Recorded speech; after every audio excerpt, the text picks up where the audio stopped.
ਜਿਵੇਂ ਹੀ ਮੈਂ ਆਪਣੀ ਆਖਰੀ ਕਲਾਸ ਲਈ ਅਤੇ ਕਲਾਸ ਤੋਂ ਬਾਹਰ ਨਿਕਲਿਆ ਤਾਂ ਮੇਰਾ ਫੋਨ ਵੱਜਣ ਲੱਗਿਆ। ਸਕਰੀਨ ਤੇ ਮਾਂ ਦਾ ਨੰਬਰ ਦੇਖ ਕੇ ਮੈਨੂੰ ਥੋੜੀ ਜਿਹੀ ਘਬਰਾਹਟ ਮਹਿਸੂਸ ਹੋਈ। ਇਸ ਤਰ੍ਹਾਂ ਨਹੀਂ ਸੀ ਕਿ ਮੈਨੂੰ ਆਪਣੀ ਮਾਂ ਦਾ ਫੋਨ ਕਰਨਾ ਪਸੰਦ ਨਹੀਂ ਸੀ, ਪਰ ਇਸ ਵਾਰ ਉਹਨਾਂ ਦਾ ਫੋਨ ਇੱਕ ਖੁਸ਼ੀ ਨਹੀਂ ਬਲਕਿ ਬੋਝ ਦੀ ਤਰ੍ਹਾਂ ਲੱਗ ਰਿਹਾ ਸੀ। ਮੈਨੂੰ ਪਤਾ ਸੀ ਕਿ ਉਹ ਕਿਉਂ ਫੋਨ ਕਰ ਰਹੀ ਹੈ। ਮੈਂ ਫੋਨ ਸਾਈਲੈਂਟ ਤੇ ਕੀਤਾ ਤੇ ਜੇਬ ਦੇ ਵਿੱਚ ਪਾ ਲਿਆ। ਹੁਣ ਫੋਨ ਦੀ ਵਾਈਬ੍ਰੇਸ਼ਨ ਲਗਾਤਾਰ ਮੇਰੀ ਜੇਬ ਦੇ ਵਿੱਚ ਹੋ ਰਹੀ ਸੀ। ਮਾਂ ਦੀ ਬੇਚੈਨੀ ਸਾਫ਼ ਦਿਖ ਰਹੀ ਸੀ। ਉਹ ਬਾਰ-ਬਾਰ ਫੋਨ ਕਰ ਰਹੀ ਸੀ, ਪਰ ਮੈਂ ਫੋਨ ਚੱਕਣਾ ਨਹੀਂ ਚਾਹੁੰਦਾ ਸੀ। ਮੇਰਾ ਘਰ ਜਾਣ ਦਾ ਮਨ ਹੀ ਨਹੀਂ ਸੀ। ਸੁਬਾਹ ਹੀ ਮੈਂ ਇਰਾਦਾ ਕਰ ਲਿਆ ਸੀ ਕਿ ਕਾਲਜ ਤੋਂ ਬਾਅਦ ਮੈਂ ਦੋਸਤਾਂ ਦੇ ਨਾਲ ਘੁੰਮਣ ਦੇ ਲਈ ਜਾਵਾਂਗਾ। ਘਰ ਜਾਣ ਦਾ ਮਤਲਬ ਸੀ ਕਿ ਰੋਜ਼-ਰੋਜ਼ ਦੇ ਡਰਾਮੇ ਦਾ ਹਿੱਸਾ ਬਣਨਾ, ਜੋ ਪਿਛਲੇ 2 ਸਾਲਾਂ ਤੋਂ ਮੇਰੀ ਜ਼ਿੰਦਗੀ ਦਾ ਹਿੱਸਾ ਬਣਿਆ ਹੋਇਆ ਸੀ। ਮੇਰਾ ਦੋਸਤ ਮੇਰੇ ਨਾਲ ਚੱਲ ਰਿਹਾ ਸੀ। ਕਹਿਣ ਲੱਗਿਆ, ਯਾਰ ਤੇਰਾ ਫੋਨ ਕਦੋਂ ਤੋਂ ਵਾਈਬ੍ਰੇਟ ਕਰ ਰਿਹਾ ਹੈ? ਆਖਰਕਾਰ ਕਿਸ ਦਾ ਆ ਰਿਹਾ ਹੈ? ਮੈਂ ਕਿਹਾ, ਮਾਂ ਦਾ ਫੋਨ ਹੈ, ਪਰ ਮੈਂ ਫੋਨ ਨਹੀਂ ਚੱਕ ਰਿਹਾ। ਉਸਨੇ ਹੈਰਾਨੀ ਦੇ ਨਾਲ ਕਿਹਾ ਕਿ ਘੱਟੋ ਘੱਟ ਮਾਂ ਦਾ ਫੋਨ ਤਾਂ ਚੱਕ ਲੈ। ਮੈਂ ਬਸ ਗੁੱਸੇ ਦੇ ਨਾਲ ਦੇਖਦਾ ਰਹਿ ਗਿਆ। ਉਸ ਨੂੰ ਮੈਂ ਕੀ ਦੱਸਦਾ ਕਿ ਮੈਂ ਫੋਨ ਕਿਉਂ ਨਹੀਂ ਚੱਕ ਰਿਹਾ, ਪਰ ਮੇਰੀ ਮਾਂ ਵੀ ਘੱਟ ਜਿੱਦੀ ਨਹੀਂ ਸੀ। ਉਹਨਾਂ ਨੇ ਇੱਕ ਪਲ ਦੇ ਲਈ ਵੀ ਆਰਾਮ ਨਹੀਂ ਕੀਤਾ, ਲਗਾਤਾਰ ਮੈਨੂੰ ਫੋਨ ਕਰਦੀ ਰਹੀ। ਜਦੋਂ ਮੈਂ ਫੋਨ ਦੇਖਿਆ ਤਾਂ ਘੱਟੋ ਘੱਟ 20 ਮਿਸ ਕਾਲਾਂ ਸਨ। ਹੁਣ ਮੇਰੇ ਤੋਂ ਬਰਦਾਸ਼ਤ ਨਹੀਂ ਹੋਈਆਂ। ਅਗਲੀ ਵਾਰ ਜਿਵੇਂ ਹੀ ਫੋਨ ਵੱਜਿਆ, ਮੈਂ ਗੁੱਸੇ ਦੇ ਨਾਲ ਫੋਨ ਚੱਕ ਲਿਆ। ਮੈਂ ਹੈਲੋ ਕਿਹਾ। ਉਧਰੋਂ ਮਾਂ ਦਾ ਗੁੱਸਾ ਵੀ ਜਿਵੇਂ ਫੁੱਟ ਪਿਆ। ਨਲਾਇਕ, ਕਦੋਂ ਦੀ ਮੈਂ ਤੁਹਾਨੂੰ ਫੋਨ ਕਰ ਰਹੀ ਹਾਂ, ਤੈਨੂੰ ਸੁਣਾਈ ਨਹੀਂ ਦੇ ਰਿਹਾ? ਹੁਣੇ ਦੀ ਹੁਣੇ ਘਰ ਪਹੁੰਚ ਜਾ, ਨਹੀਂ ਤਾਂ ਮੈਂ ਤੇਰੇ ਕੰਨ ਤੋਂ ਫੜ ਕੇ ਤੈਨੂੰ ਕਾਲਜ ਤੋਂ ਖਿੱਚ ਕੇ ਲੈ ਕੇ ਜਾਵਾਂਗੀ। ਸਵੇਰੇ ਮੈਂ ਤੁਹਾਨੂੰ ਕੀ ਕਿਹਾ ਸੀ ਕਿ ਸਿੱਧਾ ਘਰ ਆਵੀਂ। ਦੁਪਹਿਰੇ ਤੇਰਾ ਘਰ ਦੇ ਵਿੱਚ ਹੋਣਾ ਬਹੁਤ ਜ਼ਰੂਰੀ ਹੈ। ਮੈਂ ਝੂਠ ਬੋਲਿਆ। ਮਾਂ, ਮੈਂ ਆ ਰਿਹਾ ਹਾਂ, ਟ੍ਰੈਫਿਕ ਦੇ ਵਿੱਚ ਫਸਿਆ ਹੋਇਆ ਹਾਂ, ਪਰੇਸ਼ਾਨ ਨਾ ਹੋ। ਫੋਨ ਕੱਟ ਕੇ ਉੱਥੇ ਹੀ ਮੈਂ ਬੈਂਚ ਤੇ ਬੈਠ ਗਿਆ। ਮੇਰਾ ਦੋਸਤ ਮਨੀਸ਼ ਪੁੱਛਣ ਲੱਗਿਆ ਕਿ ਆਖਰਕਾਰ ਗੱਲ ਕੀ ਹੈ।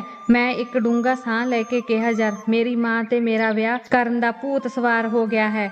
ਅੱਜ ਫੇਰ ਲੜਕੀ ਵਾਲੇ ਮੈਨੂੰ ਦੇਖਣ ਦੇ ਲਈ ਆ ਰਹੇ ਹਨ। ਮਨੀਸ਼ ਹੱਸ ਪਿਆ। ਉਸ ਦੀ ਹਾਸੀ ਦੇ ਵਿੱਚ ਕੁਝ ਅਜਿਹਾ ਸੀ ਕਿ ਮੈਨੂੰ ਅੰਦਰੋਂ ਚਿੜ ਮਹਿਸੂਸ ਹੋਈ ਸੀ। ਮੈਂ ਉਸ ਦੀ ਪਿੱਠ ਤੇ ਹਲਕਾ ਜਿਹਾ ਮੁੱਕਾ ਮਾਰਿਆ ਤੇ ਕਿਹਾ, ਤੈਨੂੰ ਬਹੁਤ ਜ਼ਿਆਦਾ ਹਾਸੀ ਆ ਰਹੀ ਹੈ ਨਾ? ਮੈਂ ਤੇਰੀ ਹਾਸੀ ਦਾ ਮਤਲਬ ਖੂਬ ਸਮਝਦਾ ਹਾਂ। ਮਨੀਸ਼ ਬੋਲਿਆ, ਨਹੀਂ ਯਾਰ, ਮੈਂ ਤਾਂ ਇਸ ਗੱਲ ਤੇ ਹੱਸ ਰਿਹਾ ਹਾਂ ਕਿ ਤੇਰੀ ਮਾਂ ਤੇਰੇ ਵਿਆਹ ਦੇ ਪਿੱਛੇ ਪਈ ਹੈ ਅਤੇ ਤੂੰ ਇਸ ਸਭ ਤੋਂ ਦੂਰ ਭੱਜ ਰਿਹਾ ਹੈ। ਹੁਣ ਇੱਧਰ ਮੈਂ ਆਪਣੀ ਮਾਂ ਨੂੰ ਕਹਿ ਕੇ ਥੱਕ ਗਿਆ ਹਾਂ ਕਿ ਤੁਹਾਡਾ ਲੜਕਾ ਵੱਡਾ ਹੋ ਗਿਆ ਹੈ, ਕੁਝ ਮਹੀਨਿਆਂ ਦੇ ਵਿੱਚ ਨੌਕਰੀ ਤੇ ਵੀ ਲੱਗ ਜਾਵੇਗਾ, ਵਿਆਹ ਦਾ ਪਲਾਨ ਬਣਾਓ। ਪਰ ਮੇਰੀ ਮਾਂ ਨੂੰ ਤਾਂ ਮੇਰੀ ਪਰਵਾਹ ਹੀ ਨਹੀਂ ਹੈ। ਮੈਂ ਕਿਹਾ, ਤੇਰੀ ਪ੍ਰੋਬਲਮ ਅਲੱਗ ਹੈ। ਤੇਰੇ ਘਰ ਦੇ ਵਿੱਚ 3 ਜਵਾਨ ਭੈਣਾਂ ਬੈਠੀਆਂ ਹੋਈਆਂ ਹਨ, ਪਰ ਮੈਂ ਕੀ ਕਰਾਂ? ਮੈਨੂੰ ਪਤਾ ਹੈ ਮੇਰਾ ਇਹ ਰਿਸ਼ਤਾ ਵੀ ਟੁੱਟ ਜਾਵੇਗਾ। ਲੜਕੀ ਵਾਲੇ ਮੈਨੂੰ ਦੇਖਦੇ ਹੀ ਮਨਾ ਕਰ ਦੇਣਗੇ। ਮਨੀਸ਼ ਨੇ ਮੈਨੂੰ ਉੱਪਰ ਤੋਂ ਹੇਠਾਂ ਤੱਕ ਦੇਖਿਆ ਤੇ ਬੋਲਿਆ, ਵੈਸੇ ਯਾਰ ਤੂੰ ਚੰਗਾ ਭਲਾ ਨੌਜਵਾਨ ਹੈ, ਬਸ ਥੋੜਾ ਵਜਨ ਜ਼ਿਆਦਾ ਵਧਾ ਰੱਖਿਆ ਹੈ। ਮੈਂ ਕਿਹਾ, ਥੋੜਾ ਨਹੀਂ, ਬਹੁਤ ਜ਼ਿਆਦਾ। ਇਹ ਪੇੜ ਤਾਂ ਜਿਵੇਂ ਮੇਰੇ ਨਾਲ ਦੁਸ਼ਮਣੀ ਨਿਭਾ ਰਿਹਾ ਹੈ। ਕਿੰਨੀ ਵੀ ਕੋਸ਼ਿਸ਼ ਕਰਾਂ, ਹਰ ਵਾਰ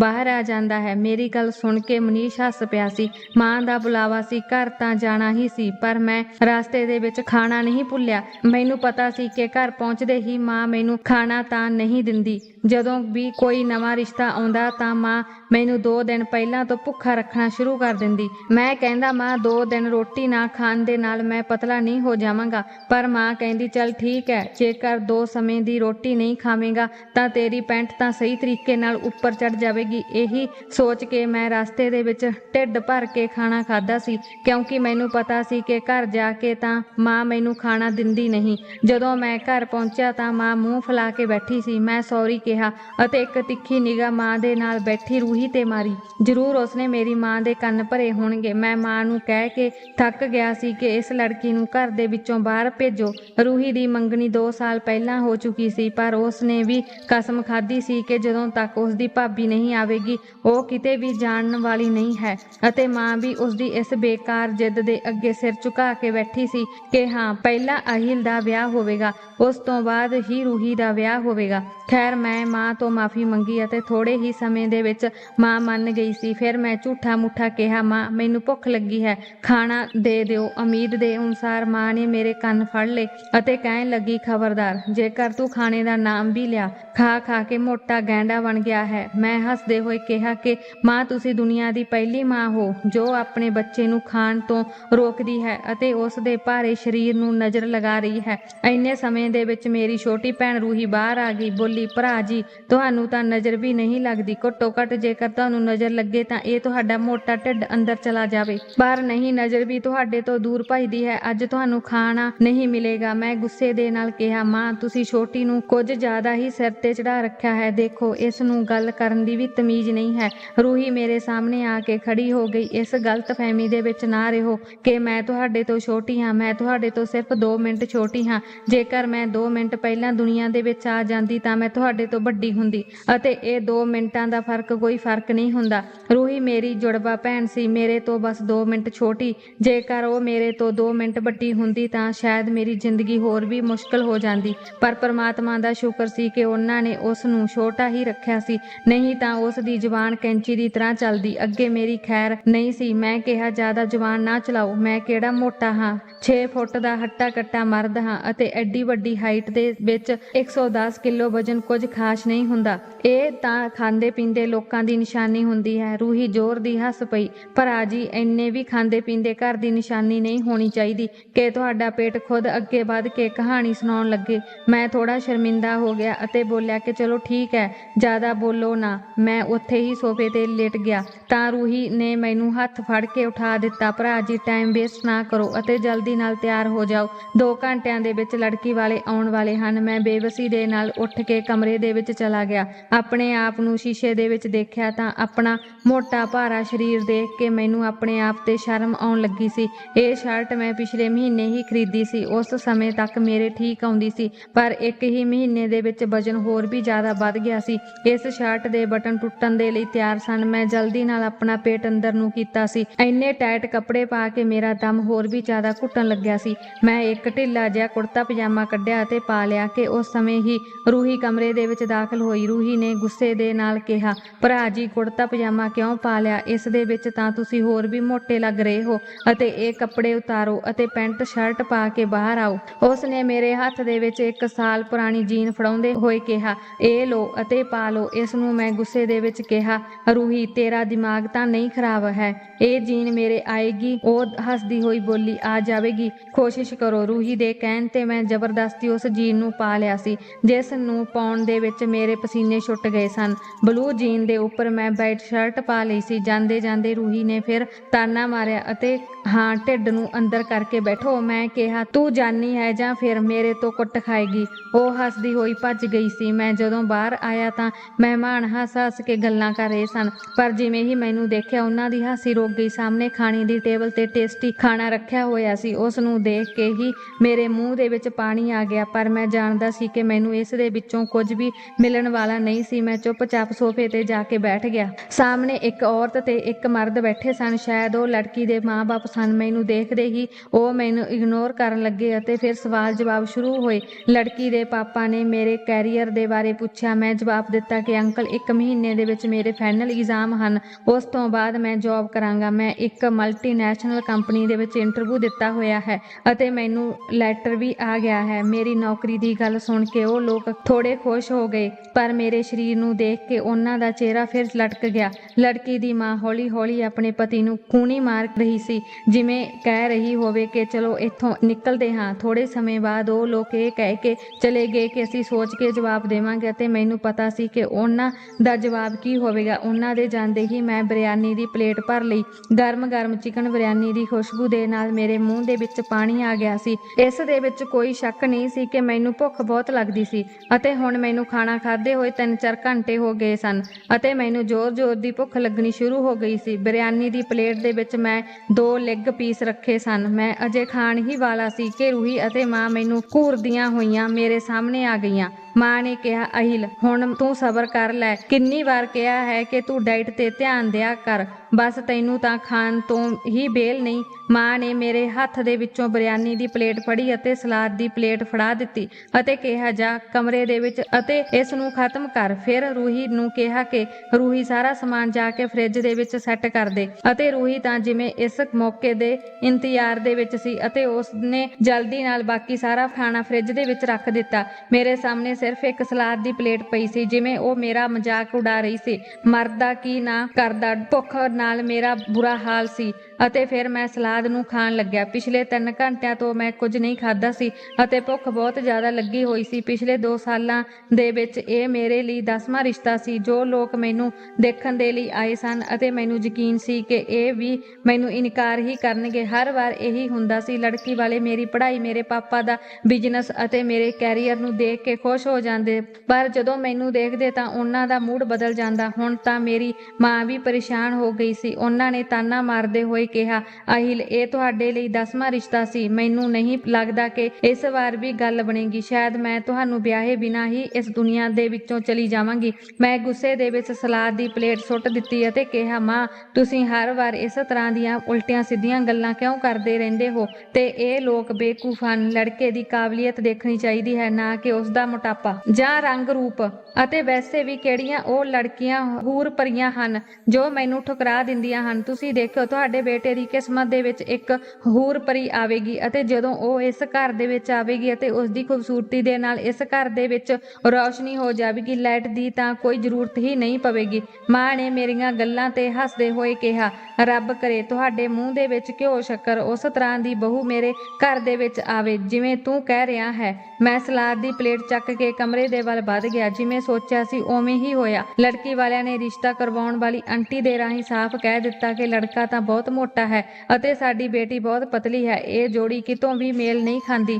ਖੈਰ, ਮੈਨੂੰ ਕੋਈ ਜ਼ਿਆਦਾ ਦੁੱਖ ਨਹੀਂ ਹੋਇਆ ਕਿਉਂਕਿ ਮੈਂ ਪਹਿਲਾਂ ਤੋਂ ਹੀ ਇਸ ਗੱਲ ਦੇ ਲਈ ਤਿਆਰ ਸੀ, ਪਰ ਮੇਰੀ ਮਾਂ ਅਤੇ ਭੈਣ ਨੂੰ ਬਹੁਤ ਦੁੱਖ ਹੋਇਆ। ਮੈਂ ਸਭ ਕੁਝ ਭੁਲਾ ਕੇ ਆਪਣੇ ਪੇਪਰਾਂ ਦੀ ਤਿਆਰੀ ਸ਼ੁਰੂ ਕਰ ਦਿੱਤੀ। ਪੇਪਰਾਂ ਤੋਂ ਬਾਅਦ ਮੈਂ ਆਪਣੀ ਨੌਕਰੀ ਜੁਆਇਨ ਕਰਨੀ ਸੀ। 1 ਮਹੀਨੇ ਬਾਅਦ ਜਦੋਂ ਇਗਜ਼ਾਮ ਖਤਮ ਹੋਏ ਤਾਂ ਮੈਂ ਸੁੱਖ ਦਾ ਸਾਹ ਲਿਆ। ਅਗਲੇ ਸੋਮਵਾਰ ਤੋਂ ਮੈਂ ਆਫਿਸ ਜੁਆਇਨ ਕਰ ਲਿਆ ਸੀ। ਮਾਂ ਨੇ ਫਿਰ ਤੋਂ ਇੱਕ ਰਿਸ਼ਤੇ ਦੀ ਗੱਲ ਸ਼ੁਰੂ ਕੀਤੀ ਸੀ, ਪਰ ਇਸ ਵਾਰ ਮੈਂ ਸਾਫ਼ ਮਨਾ ਕਰ ਦਿੱਤਾ ਕਿ ਮਾਂ, ਅਜੇ ਤੁਸੀਂ ਕੁਝ ਸਮਾਂ ਰੁਕ ਜਾਓ। ਪਹਿਲਾਂ ਮੈਨੂੰ ਆਪਣੀ ਨੌਕਰੀ ਦੇ ਵਿੱਚ ਐਡਜਸਟ ਹੋਣ ਦਿਓ। ਮੈਂ ਜ਼ਬਰਦਸਤੀ ਦਾ ਕੋਈ ਵੀ ਪ੍ਰੈਸ਼ਰ ਆਪਣੇ ਉੱਪਰ ਨਹੀਂ ਲੈਣਾ ਚਾਹੁੰਦਾ। ਸੋਮਵਾਰ ਤੋਂ ਮੈਂ ਆਪਣੇ ਆਫਿਸ ਦੇ ਵਿੱਚ ਕੰਮ ਸ਼ੁਰੂ ਕੀਤਾ। ਪੂਰੀ ਮਿਹਨਤ ਦੇ ਨਾਲ ਆਪਣੇ ਕੰਮ ਨੂੰ ਕਰਨ ਲੱਗਿਆ। ਸਿਰਫ 6 ਮਹੀਨਿਆਂ ਦੇ ਵਿੱਚ ਹੀ ਮੇਰੀ ਮਿਹਨਤ ਰੰਗ ਲਿਆਉਣ ਲੱਗੀ ਸੀ। ਆਫਿਸ ਦੇ ਵਿੱਚ ਹੁਣ ਹਰ ਕੋਈ ਜ਼ਰੂਰੀ ਕੰਮ ਮੇਰੇ ਬਿਨਾਂ ਅਧੂਰਾ ਮੰਨਿਆ ਜਾਂਦਾ ਸੀ। ਮੇਰੇ ਬੌਸ ਨੇ ਵੀ ਮੇਰੀ ਸੈਲਰੀ ਵਧਾ ਦਿੱਤੀ ਸੀ। ਹਾਲਾਂਕਿ ਮੇਰੇ ਪਾਪਾ ਦਾ ਆਪਣਾ ਬਿਜ਼ਨਸ ਸੀ, ਪਰ ਮੈਂ ਸਾਫ਼ ਕਹਿ ਦਿੱਤਾ ਸੀ ਕਿ ਮੈਂ ਤੁਹਾਡੇ ਬਿਜ਼ਨਸ ਦੇ ਵਿੱਚ ਹੱਥ ਨਹੀਂ ਪਾਵਾਂਗਾ। ਪਹਿਲਾਂ ਮੈਨੂੰ ਖੁਦ ਨੌਕਰੀ ਕਰਕੇ ਐਕਸਪੀਰੀਅੰਸ ਲੈਣਾ ਪਵੇਗਾ।